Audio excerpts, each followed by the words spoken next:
Hello friends, welcome to my channel miracle of God. जय श्री राम, जय नीम करौरी महाराज जी। नीम करौरी महाराज जी तो साक्षात हनुमान जी हैं। तो ऐसा क्या हुआ जो महाराज जी की आंखों में आंसू आए? श्री सिद्धि माँ ने जया जी को दिखाई एक ऐसी तस्वीर जिसमें बाबा रो रहे थे, उनकी आंखों में आंसू थे। साक्षात हनुमान जी को ऐसा क्या दुख हुआ या ऐसी क्या पीड़ा हुई जिससे नीम करौरी महाराज जी की आंखों में आंसू थे? जानिए महाराज जी सिद्धि माँ की छोटी सी कहानी मेरी इस वीडियो में। वीडियो को एंड तक देखिएगा, पसंद आए तो लाइक ज़रूर कीजिएगा ताकि नीम करौरी महाराज जी और कैची धाम से जुड़ी हुई सभी जानकारी और सच्ची कहानियाँ मैं आपके लिए लाती रहूं। जया जी कहती हैं, श्री सिद्धि माँ कहती थी, भक्ति के मार्ग के अग्रसर होने के लिए मन में सेवा का भाव होना जरूरी है। बिना भक्ति सेवा नहीं, बिना सेवा भक्ति नहीं होती। गुरु जी आपके हो या ना हो आपके सामने, आपको हमेशा गुरु के जाने के बाद भी गुरु के स्थान को गुरु स्वरूप ही मानना चाहिए। आश्रम और मंदिरों की स्वच्छता पर सिद्धि माँ का विशेष ध्यान रहता था। आश्रम में कोई भी कोना उनकी आंखों से ओझल नहीं हो सकता था और रंग रोगन की आवश्यकता कितनी है, कब है, यह माँ पहले ही आदेश देकर भिजवा देती थी कि कहाँ पर रंग होना है। मंदिरों के विग्रहों की पोशाक ऋतुओं के अनुसार धारण कराई जाती थी और मंदिर में पीतल के दिए, घंटियों और अन्य बर्तनों इतनी अच्छी तरह साफ किए जाते थे ताकि उन्हें देखकर लगे वह सोने जैसे हैं। आश्रम में जाते आते बरसात के दिनों में प्रांगण के फर्श ब्रश से रगड़ कर धुलाई की जाती थी ताकि फर्श पर काई ना लगे। यहाँ तक कि आश्रम के कुत्तों के खाने के बर्तन माँ की नज़र में नहीं बसते थे। अगर वह धुले नहीं होते थे तो माँ कर्मचारी से कहकर तुरंत धुलवा लेती थी। मैंने देखा था माँ के लिए आश्रम में किसी प्रकार की बर्बादी असहनीय होती थी। अंतः आश्रम में दूसरे मुख्य विशेषता यह होती थी कि हर चीज़ का सदुपयोग होता था। जब मैं आश्रम में नई नई आई थी उन दिनों एक ही घटना मेरे सामने आई जो मुझे आज भी याद है। मैं सुबह माँ के साथ पीछे वाले बरामदे में अकेली थी। इतने में मंदिर का एक पुजारी आया और मौसम्बी का एक भरा बोरा वहाँ रख दिया। उन्होंने बताया कि यह एक श्रद्धालु माँ के लिए लाया है। माँ ने मुझसे चाकू मंगवाकर बोरा खोलने के लिए कहा और सब फलों को एक बड़े टोकरे में इस तरह लगाने को कहा कि फल एक और ऊपर ना रखें ताकि वह खराब ना हो। बोरे में जो भूसा बच गया था उसे माँ ने रात के समय चौकीदार को देने के लिए कहा और उस भूसे से गर्म पानी करने के लिए आग जलाने का उपयोग कर लें। इसके बाद जूट के इस खाली बोरे को रसोई में पोछा लगाने के लिए भेज दिया। यह प्रक्रिया केवल यहीं तक समाप्त नहीं हुई। जिस सुतली से बोरा सिला गया था उसका माँ ने मुझे गोला बनाकर गोले को एक निश्चित डब्बे में संभालने को कहा।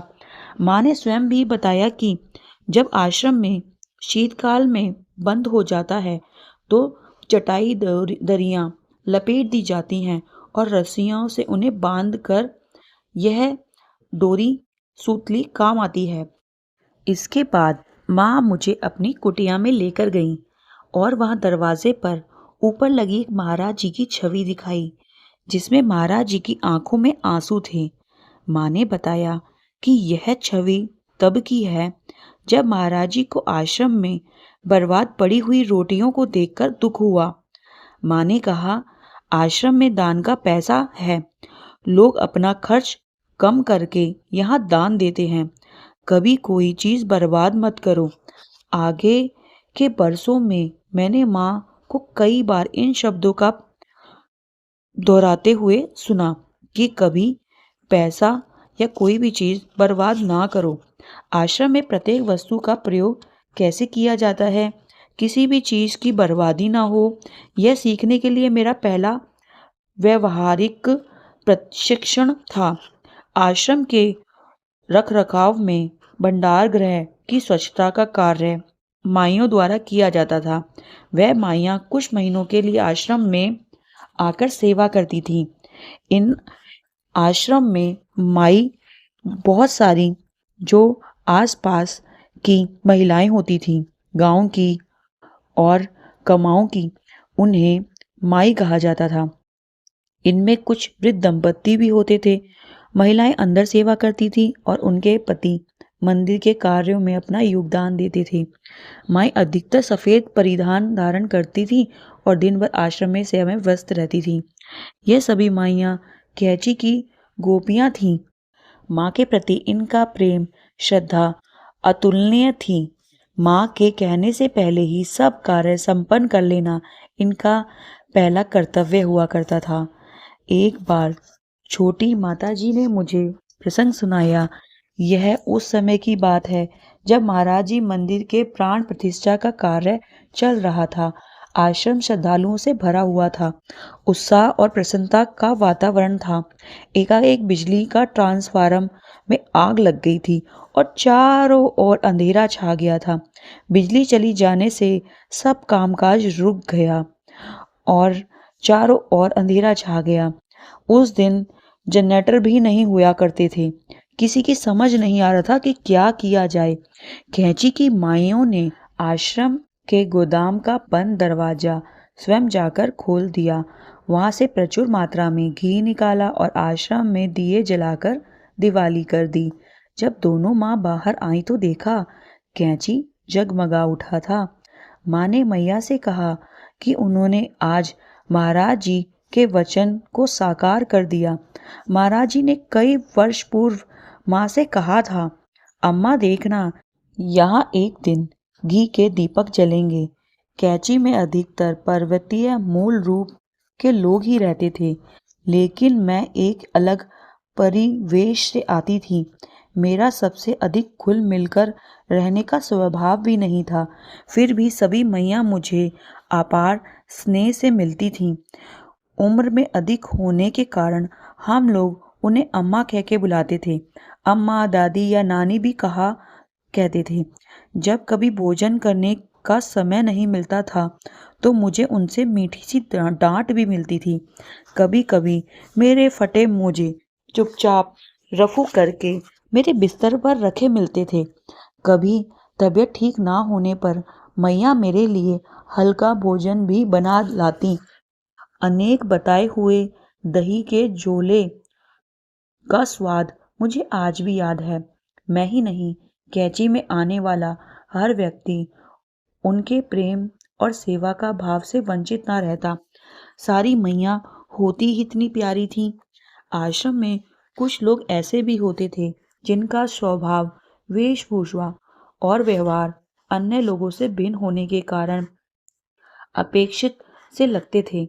ऐसे लोगों के प्रति माँ के मन में एक विशेष प्रेम था। माँ की कुटी में प्रवेश के लिए उन्हें कोई रोक टोक नहीं थी। उनके लिए ना कोई समय, ना बंधन था और ना ही सीमा का। कभी कभी देखा जाता था कि आश्रम की ओर आते जाते हुए माँ स्वयं उनकी ओर बढ़कर उन्हें कुशल प्रेम से पूछती। उन लोगों का भी माँ के प्रति ऐसा ही प्रेम और स्वभाव था जिसका वर्णन करना बहुत ही कठिन है। ऐसी एक महिला थी पनूली दादी, जो कैची आश्रम में रहती थी। वह एक ग्रामीण महिला थी। वह वृद्ध महिला थी। उनका पहनावा सूती घाघरा, एक चादर, गरम स्वेटर और आंखों में मोटा चश्मा था जो पुराना होने के कारण एक डोरी से सर के पीछे बंधा रहता था। उनके बाल शायद ही कभी बने होते। पनूली दादी वहां से आई थी, क्या करती थी, कहाँ से आई थी, उनके जीवन के बारे में किसी को कुछ नहीं पता था। उनकी कुटिया मेरे कमरे के ठीक नीचे हुआ करती थी। घनी रात में पनूली दादी मुझे अपनी कोठरी के आसपास घूमती हुई दिखाई देती थी। उनका रात के अंधेरे में अकेले से बोलना साफ साफ सुनाई पड़ता था, जैसे कि वह किसी के साथ बात कर रही हूँ। दिन में पनूली दादी कभी आश्रम के बगीचे में घास पत्तियां बिनती दिखाई देती, तो कभी भंडार गृह में अनाज दाल चावल साफ करती। आश्रम में वह अकेले ही रहती थी। आश्रम के कर्मचारी कभी उन पर नाराज भी हो जाते, परंतु माँ हमेशा उनके प्रति प्रेम और करुणा का भाव ही रखती। प्रतिदिन आश्रम में भ्रमण हुआ करते थे। जब पनूली दादी वहां माँ के पास जाती, कभी पनूली दादी के मन में हलवा खाने को करता, तो वह महाराज जी शीला के पास जाकर बैठकर हलू बनाओ महाराज जी, हलू बनाओ महाराज जी, ऐसा पनूली दादी गाने लगती। माँ यह सुनते ही रसोई में जाकर हलवा बनाने का निर्देश देती। यह जब भी माँ ऋषिकेश या वृंदावन जाती तो मधुर हास्य और से पनूली दादी के साथ चलने के लिए कहती। माँ की इस बात को सुनकर पनूली दादी उस दिन आश्रम में कहीं छुप जाती या दिन भर दिखाई नहीं पड़ती थी। वास्तव में पनूली दादी कैंचीदा आश्रम के बाहर कभी गई नहीं। अपने जीवन के अंतिम दिनों में वह गंभीर रूप से बीमार पड़ गई थी। माँ ने आश्रम की माइयों से पनूली दादी की कुटी में हनुमान चालीसा का पाठ करने को कहा। वह सुबह माँ ने हनुमान चालीसा का पाठ रोककर गजेंद्र मोक्ष का पाठ करने का संदेह भेजा और पानी की जगह उन्हें चम्मच से गंगा जल पिलाने के लिए कहा। उसी शाम पनूली दादी का निधन हो गया। माँ और महाराज जी की कृपा के पात्र एक और व्यक्ति थे, जिनका नाम था लोहनी जी, परंतु महाराज जी उनको बाबू साहब कहते थे और उसी नाम से जाने जाते थे। जहाँ भी कोई धार्मिक आयोजन होता, चाहे वो रामचरितमानस का पाठ हो या भागवत सप्ताह, बाबू साहब अवश्य दिखाई पड़ते। खादी का कुर्ता पजामा और गांधी टोपी पहने बाबू साहब जब चाहे महाराज जी के पास आ जाते।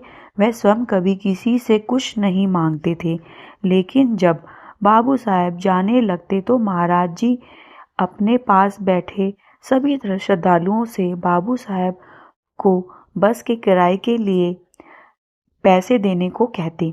बाबू साहब का यह क्रम माँ के समय भी चलता रहा। जैसे महाराज जी के समय होता था, वह माँ को प्रेम से सिद्धि दीदी कहकर पुकारते थे। माँ चाहे कितनी भी व्यस्त क्यों ना हो, परंतु वह बाबू साहब से उसी कुशल अवश्य पूछती थी। जब कभी आश्रम के लड़के उन्हें चिढ़ा देते थे, तो उनकी शिकायत लेकर जोर जोर से रोते हुए माँ के पास आते थे। कभी कभी माँ वरिष्ठ पदाधिकारियों के साथ बैठी होती थी। माँ तत्काल वह उनसे वार्तालाप छोड़कर बाबू साहब से उनकी बातें सुनने लगती। बाबू साहब बताते थे कि किसी ने उनको बागड़ बल्लू कहा या किसी बगीचे में पानी का पाइप उनके ऊपर छोड़ दिया। फिर वही उन शरारती लड़कों को बुलाया जाता। माँ प्रेम से उन्हें समझाती, बाबू साहब एक संत आत्मा हैं और उन्हें दुख देने से आपको पाप लगेगा। थोड़े में ही बाबू साहब प्रसन्न हो जाते थे और माँ सब लोगों को बाबू साहब को बस के किराए के लिए पैसे दिलवाती। वर्षों बाद जब उनका समय पूरा होने वाला था, तो माँ ने उन्हें वृंदावन भिजवा दिया। वृंदावन में एक दिन सुबह सवेरे ही उन्होंने हनुमान जी के प्रसाद के 2 लड्डू मंगवाए, खाए और फिर ब्रजभूमि में ही अपना शरीर त्याग दिया।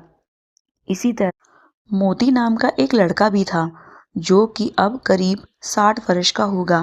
कैंची के लोगों से मुझे ज्ञात हुआ, मोती जब बच्चा था तब वह नेपाल के अपने गांव से पैदल चलकर कैंची यहाँ पहुंचा। यहाँ पहुंचकर वह एक झोपड़ी बनाकर रहने लगा। लोगों की खेती बाड़ी में मजदूरी करके वह उनकी गाय चरवा कर अपना जीवन निर्वाह करता था। माँ से विशेष प्रेम होने के कारण वह घास या लकड़ी लेने पहाड़ में ऐसी जगह जाता जहां उसे नीचे आश्रम में माँ के दर्शन होते थे। जब मोती आश्रम में आता तो सीधा माँ के कक्ष में जाता। उसे कोई रोक टोक नहीं थी। माँ जहां भी बैठी होती उसे बुला लेती और बड़ी आत्मीयता के साथ बात करती। भक्तों द्वारा लाई गई नमकीन, मूंगफली, गुड़ इत्यादि उसे देती और प्यार से कहती, गाय चराते समय खा लेना। जाड़ों के दिनों में माँ उसके लिए गांधी आश्रम से 2 जोड़ी गर्म कपड़े, कंबल और रजाई मंगवा कर रखती, जिन्हें वह और किसी के हाथ से नहीं लेता। जब माँ स्वयं देती तभी वह स्वीकार करता। कैंची गांव के दायरे को छोड़कर वह कभी बाहर गया ही नहीं। हरिद्वार में गंगा के तट पर माँ के अंतिम संस्कार के समय विशाल भीड़ एकत्रित थी। एकाएक मैंने देखा कि मोती मेरे पास ही अस्त व्यस्त दशा में खड़ा था। उनकी आंखों से अश्रुधारा बह रही थी। आगे जया जी लिखती हैं, आज यह लिखते समय मेरा मन उन दिनों की यादों में पहुंच गया कि ऐसे लोग जो समाज से बहुत परे थे, जिनका संसार में कोई नहीं था, उनके लिए माँ के दिल में कितनी जगह थी। क्योंकि सिद्धि माँ दैवी शक्ति हैं और उन्होंने अपने प्रेम और व्यवहार से हर एक व्यक्ति को, हर एक भक्त को, चाहे वो महाराज जी का भक्त हो या माँ का, उनको अपना बनाया था और उनको मान सम्मान दिया था। इसलिए श्री सिद्धि माँ की कृपा उन पर दिखाई देती है। अगर आप जानना चाहते हैं श्री सिद्धि माँ के बारे में और कहानियाँ, नीम करौरी महाराज जी और कैंची धाम की सुंदर कहानियाँ, तो मेरे चैनल को सब्सक्राइब करना ना भूलिएगा। आई होप मेरी ये वीडियो आपको पसंद आई हो। पसंद आई है तो कमेंट में जय श्री राम ज़रूर लिखिएगा। Thank you for watching. जय श्री राम, जय नीम करौरी महाराज जी।